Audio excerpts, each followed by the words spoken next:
حضور صلی اللہ علیہ وآلہ وسلم کا ارشاد مبارک ہے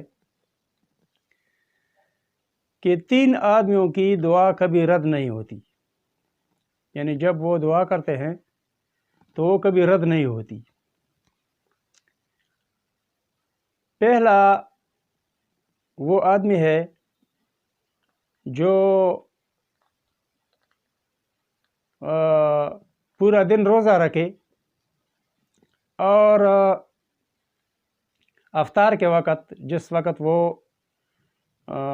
مغرب کی اذان ہونے والی ہو، افطار کے وقت قریب ہو، اس وقت جب یہ دعا کرتا ہے، جب یہ بندہ روزہ دار دعا کرتا ہے تو وہ دعا کبھی رد نہیں ہوتی، وہ لازم قبول ہو جاتی ہے۔ یہ ہو نہیں سکتا کہ رسول اللہ صلی اللہ علیہ وسلم ارشاد فرمائے اور وہ رد ہو۔ تو روزہ دار کی دعا لازم قبول ہو جاتی ہے۔ نمبر 2 پہ وہ بادشاہ جو زیادہ رحم دل ہو، یعنی رحم دل بادشاہ کی دعا بھی رد نہیں ہوتی۔ اس طرح بادشاہ نہیں جس طرح آج کل ہمارے بادشاہ ہیں، ہمارے وزیر اعظم ہیں، ہمارے صدر ہیں، یا دنیا کے آج کل جو صدور ہیں، ایسے نہیں۔ رحم دل بادشاہ جس کے دل میں اپنے عوام کے لیے، لوگوں کے لیے، مسلمانوں کے لیے رحم ہو، اس عادل بادشاہ کی دعا کبھی رد نہیں ہوتی۔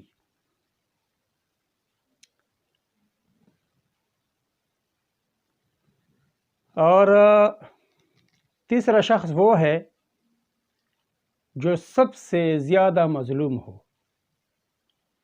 جس کے اوپر ظلم ہو رہا ہو، اس آدمی کا جب وہ دعا مانگتا ہے تو وہ رد نہیں ہوتا۔ مظلوم کی دعا اور بدعا دونوں قبول ہو جاتی ہے۔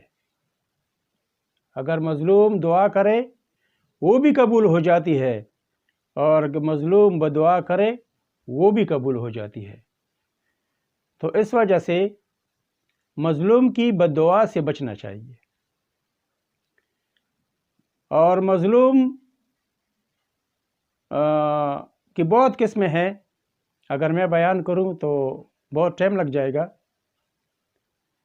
لیکن دعا ان تینوں کی رد نہیں ہوتی۔ اور بھی ایسے بہت مواقع ہیں جن کے تحت دعا قبول ہو جاتی ہے، لیکن ان 3 آدمیوں کی دعا کبھی رد نہیں ہوتی، لازم قبول ہو جاتی ہے۔